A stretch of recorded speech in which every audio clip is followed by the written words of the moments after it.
दोस्तों, नरेंद्र मोदी की कुर्सी खतरे में है। नायडू और नीतीश ने मोदी जी को 48 घंटे का अल्टीमेटम दिया है, जिसके बाद मोदी सरकार संकट में पड़ गई है। मोदी जी के पास 272 का आंकड़ा नहीं है। ये बात मोदी जी को हर कदम पे पता चल रहा है, क्योंकि जिन दो बैसाखियों के सहारे मोदी जी केंद्र में सरकार चला रहे हैं, मोदी जी की सरकार चल रही है, दोनों ने मोदी को नानी याद दिला दी। जी हां, नायडू और नीतीश ने मोदी जी को 48 घंटे का समय दिया है। मोदी जी को 48 घंटे में तय करना है वो नीतीश और नायडू के आगे घुटने टेकेंगे या नहीं। मोदी के इस फैसले पर निर्भर कर रहा है कि मोदी की कुर्सी रहेगी या फिर जाएगी। बजट को लेकर के नीतीश और नायडू ने मुंह खोल करके मोदी से मांगा है, और जो डिमांड की लिस्ट मोदी के आगे रखी गई है, अगर वो मोदी उसे मान ले तो बाकी राज्यों के लिए मोदी जी के पास कुछ बचेगा नहीं देने के लिए। दरअसल दोस्तों, विपक्ष शासित राज्यों को छोड़ दीजिए, सरकार बीजेपी शासित राज्य में भी कुछ देने लायक बचेगी नहीं। यानी बैसाखियों के सहारे सरकार चलाना मोदी जी को महंगा पड़ गया है। 32 पन्नों की डिमांड नीतीश की सरकार ने कर डाली है, और नायडू सरकार ने भी मोदी के आगे जो मांगे रखी है, मोदी, शाह और निर्मला सीतारमण की नींदें उड़ गई है।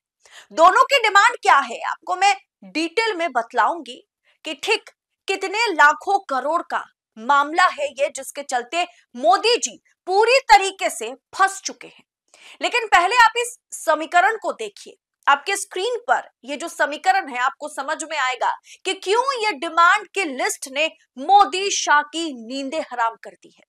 अभी एनडीए के पास 293 सीटें हैं। इनमें से 16 नायडू के सांसद हैं, 12 नीतीश के सांसद हैं और 2 सांसद नायडू यानी टीडीपी की सहयोगी पार्टी जेएसपी से हैं। आंध्र प्रदेश सरकार में इसी पार्टी के डिप्टी सीएम भी हैं।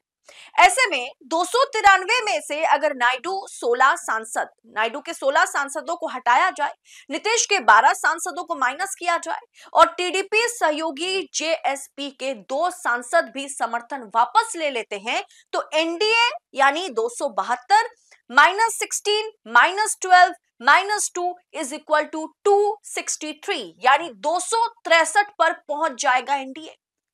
यानी साफ तौर पर मोदी की सरकार अल्पमत में आ जाएगी, मतलब सरकार गिर जाएगी। मोदी जी प्रधानमंत्री नहीं बने रह पाएंगे। यानी नानी की डिमांड इसलिए मोदी शाह को भौचक्का कर दिया है।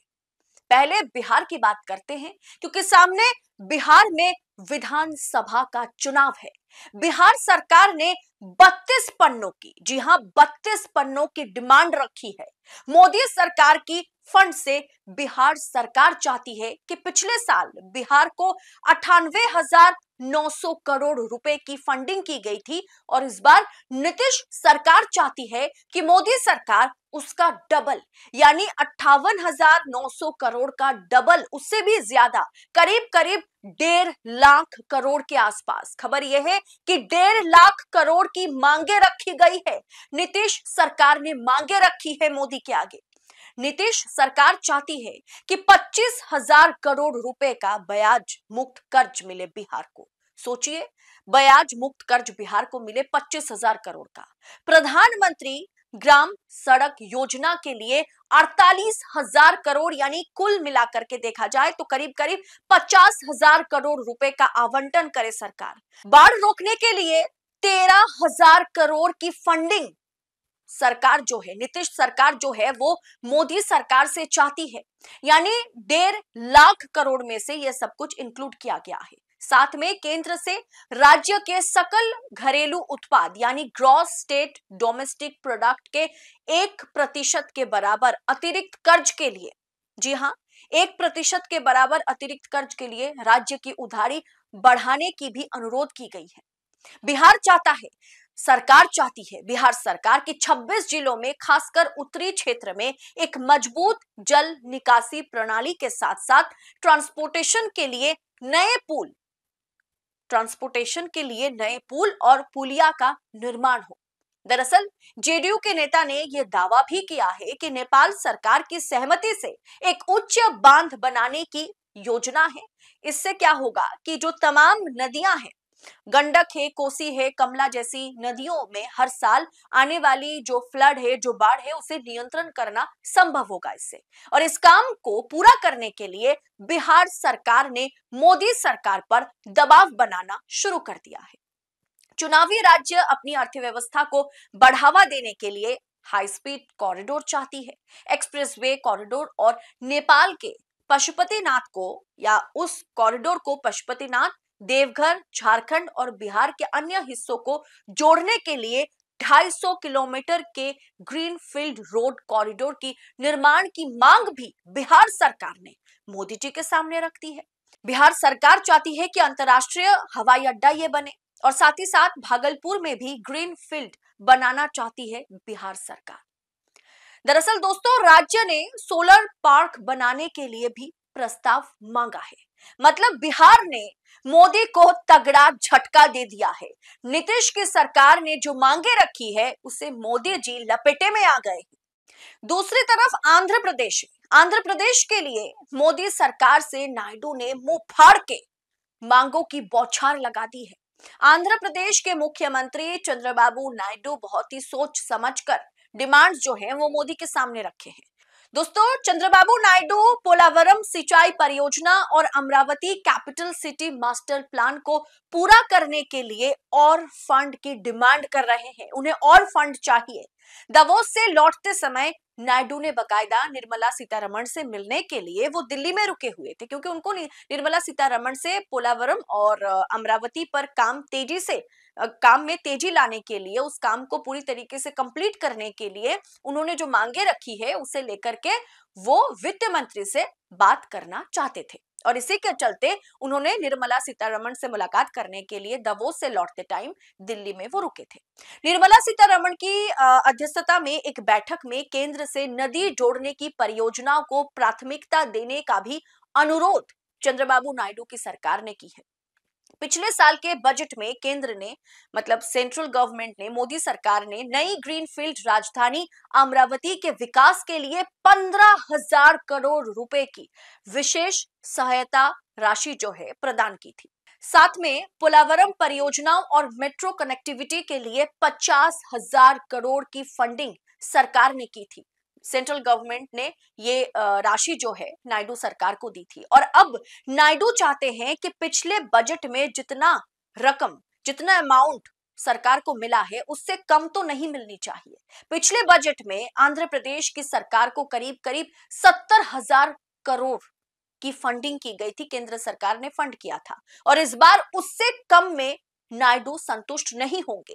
नायडू को उससे ज्यादा या कम से कम बराबर, यानी करीब 70,000 करोड़ तो चाहिए अपने राज्य के लिए। उससे कम में नायडू राजी नहीं होंगे, ये साफ तौर पर वो कह चुके हैं। और नायडू ने अपने सभी 16 सांसदों से कह दिया है कि दिल्ली पर बजट को लेकर के प्रेशर बढ़ाना है, प्रेशर बना करके रखना है, ताकि मोदी जी अमरावती प्रोजेक्ट्स के लिए और आंध्र प्रदेश का विकास और उन्नति के लिए जो मांग हम रख रहे हैं उन मांगों को वो पूरा करें।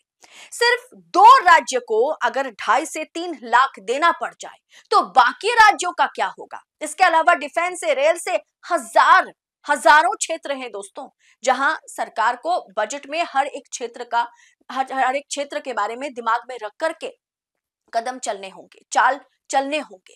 दोस्तों, हमने पिछले बजट में भी देखा था, नरेंद्र मोदी की सरकार ने, निर्मला सीतारमण ने दोनों बैसाखियों का अच्छा खासा ध्यान रखा था। लेकिन बाकी सरकारों का क्या, बाकी सेक्टर्स का क्या? ममता बनर्जी जो बंगाल की सीएम है, वो अक्सर ये आरोप लगाती हैं कि बंगाल के साथ केंद्र सरकार, मोदी की सरकार सौतेला व्यवहार करती है। बंगाल के लिए कोई भी परियोजना या कोई भी रकम देने को बीजेपी सरकार राजी ही नहीं होती। बंगाल के साथ या बंगाल की आम जनता के साथ सौतेला व्यवहार किया जाता है। और बार बार ममता की हर एक स्पीच में, हर एक भाषण में इस मुद्दे को ममता बार बार उठाती है। और ये वही हाल जो है अलग अलग प्रदेशों में जहां कांग्रेस की सरकार है। अगर कर्नाटक सरकार की बात की जाए जहां पर भारतीय जनता पार्टी की सरकार नहीं है, उन तमाम राज्यों के साथ बीजेपी सरकार, मोदी सरकार यही करती है। लेकिन अगर सिर्फ दोनों का ख्याल रखा जाए, क्योंकि उनके बदौलत मोदी की सरकार चल रही है, तो बाकी सेक्टर्स का क्या, आम बजट का क्या, आम जनता का क्या, बाकी राज्यों का क्या। दोस्तों, सोचने और समझने वाली बात यह है, क्या नरेंद्र मोदी फिर एक बार वही करेंगे जो उन्होंने पिछले बजट में किया था? कहीं ना कहीं बजट के साथ, कहीं ना कहीं देश की आम जनता के साथ, बाकी राज्यों के साथ, अलग अलग सेक्टर्स के साथ जहां नरेंद्र मोदी की सरकार को इन्वेस्ट करने की जरूरत है, जिन सेक्टर्स में फंडिंग की जरूरत है, क्या उन्हें साइडलाइन करके नानी को यानी नायडू और नीतीश को खुश करने के लिए, ताकि मोदी की सरकार चले, क्या उसी राह पर मोदी जी फिर एक बार चलेंगे?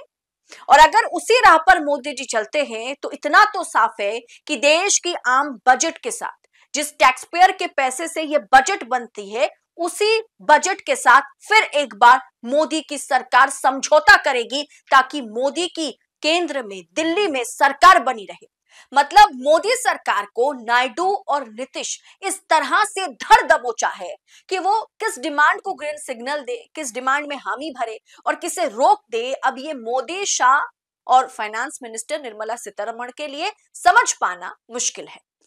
और अगर डिमांड, मांगे पूरी नहीं होती है तो 263 सांसदों के साथ अल्पमत में आ जाएगी मोदी की सरकार, क्योंकि सरकार चलाने के लिए मोदी को 2 क्रचेस चाहिए, और वो उसी क्रचेस के दम पर मोदी की ये लंगड़ी सरकार भी चल रही है। लेकिन यकीन मानिए, मोदी जी के पास नायडू और नीतीश के आगे, बिहार की सरकार और आंध्र प्रदेश की सरकार के आगे घुटने टेकने के सिवाय कोई दूसरा चारा नहीं है, अगर ना मोदी सरकार या मोदी शाह कोई दूसरे तौर तरीके को अपनाते हैं। कुल मिलाकर के देखा जाए तो नायडू के आगे, नीतीश के आगे मोदी जी धराशाही नजर आ रहे हैं। उन्होंने जो डिमांड्स, जो मांगे मोदी के आगे रखी है, उसके सामने मोदी, शाह, निर्मला सीतारमण मुंह के बल गिर सकते हैं। ये तो बजट के दिन ही तय हो जाएगा कि जो मांगे रखी गई है नीतीश और नायडू द्वारा, क्या वाकई उससे मोदी को नानी याद दिलाई गई? क्या नरेंद्र मोदी अगर इन मांगों को पूरा नहीं करते हैं तो नीतीश और नायडू एक्शन लेने वाले हैं बजट के बाद? आपको क्या लगता है, क्या वाकई मोदी की सरकार जो है, मोदी की सरकार पर खतरे का बादल जो है वो मंडरा रहा है? किसी भी समय सरकार गिर सकती है। 263 पर अगर सरकार आ जाती है तो बीजेपी सरकार अल्पमत में हो जाएगी। मोदी सरकार को, और उसमें से खास करके मोदी को, कुर्सी छोड़नी पड़ेगी, पीएम की कुर्सी। आपको क्या लगता है? क्योंकि ये बजट बहुत ज्यादा महत्वपूर्ण होने वाला है। तो इस वीडियो पर आपकी टीका टिप्पणी, इस विषय को आप किस अंदाज में आंक रहे हैं, कमेंट कर अपनी राय हमारे साथ शेयर जरूर कीजिएगा। और ऐसी तमाम खबरों को पड़ताल के साथ पाने के लिए द न्यूज लॉन्चर को सब्सक्राइब जरूर कीजिएगा। दोस्तों, फिलहाल इस रिपोर्ट में इतना ही। जल्द होगी मुलाकात। बहुत बहुत शुक्रिया। जय हिंद, जय भारत।